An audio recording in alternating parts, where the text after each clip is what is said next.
YS Sharmila Congress పార్టీలో చేరిన విషయం అందరికీ తెలిసిందే. అయితే తాజాగా షర్మిల కాంగ్రెస్ పార్టీలో చేరడంపై ప్రజాశాంతి పార్టీ అధ్యక్షుడు కేఏ పాల్ సంచలన వ్యాఖ్యలు చేశారు. ఈ సందర్భంగా ఆయన మీడియాతో మాట్లాడుతూ షర్మిల తన పార్టీని కాంగ్రెస్లో విలీనం చేయడం పెద్ద తప్పని అన్నారు. ఆస్తులు, పదవి కోసం సోనియాకు షర్మిల తన పార్టీని అమ్మేశారని ఆరోపించారు. షర్మిలకు రాజకీయాలు అవసరమా అంటూ ఆమెపై మండిపడ్డారు.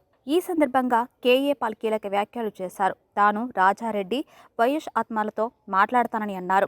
వారు బతికి ఉంటే షర్మిల పార్టీ విలీనాన్ని అడ్డుకునేవారని, ఇప్పుడు వారి ఆత్మ ఘోషిస్తుందని పేర్కొన్నారు.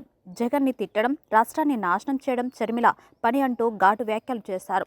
షర్మిలను ఏపీకి తీసుకొచ్చి నాశనం చేయాలనుకుంటున్నారా అని వారిని ప్రశ్నించారు. షర్మిల వెంట మంగళగిరి ఎమ్మెల్యే ఆర్కే పిచ్చి కుక్కలాగా పరిగెడుతున్నారని విమర్శలు చేశారు.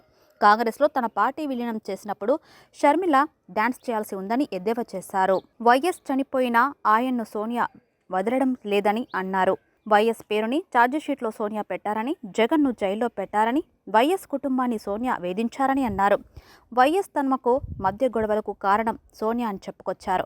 ఆమె ఆ పార్టీ నేతలతో పాదపూజ చేయించుకుంటుందన్నారు. ఇక దేశాన్ని సర్వనాశనం చేసింది కాంగ్రెస్ పార్టీ అని, ఏపీని సోనియా చంపేసిందంటూ విమర్శించారు.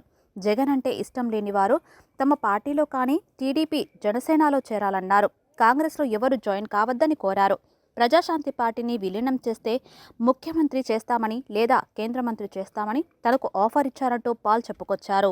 మరోవైపు తనను చంపే ప్రయత్నం చేస్తారని కేఏ పాల్ కీలక వ్యాఖ్యలు చేశారు. డిసెంబర్ 25వ తేదీన తనను చంపే ప్రయత్నం జరిగిందని కేఏ పాల్ అన్నారు. క్రిస్మస్ పండుగ నాడు తనకు ఫుడ్ పాయిజనింగ్ జరిగిందని అన్నారు. ప్రస్తుతం విశాఖపట్నంలో ట్రీట్మెంట్ తీసుకుంటున్నానని తెలిపారు. దేవుడి దయ వల్ల ఫుడ్ పాయిజన్ నుంచి బతికి బయటపడినట్లు స్పష్టం చేశారు. రాజకీయ కుట్రలో భాగంగానే తనను చంపాలని చూస్తున్నారని అన్నారు. రాజారెడ్డి గారు కొడుకు రాజశేఖర రెడ్డి గారు నాకు బాగా పరిచయాలు గనక వాళ్ళ ఆత్మతో నేను కమ్యూనికేట్ చేయడానికి ప్రయత్నించాను. అంటే రాజారెడ్డి గారు, రాజశేఖర రెడ్డి గారు ఈరోజు బ్రతికుంటే షర్మిలాని ఏ విధంగా అడ్డుకునేవారు అన్న విషయం నాకు బయలుపడింది. రాజకీయాలు అంటేనే అతి దరిద్రం, మోస్ట్ కరప్షన్.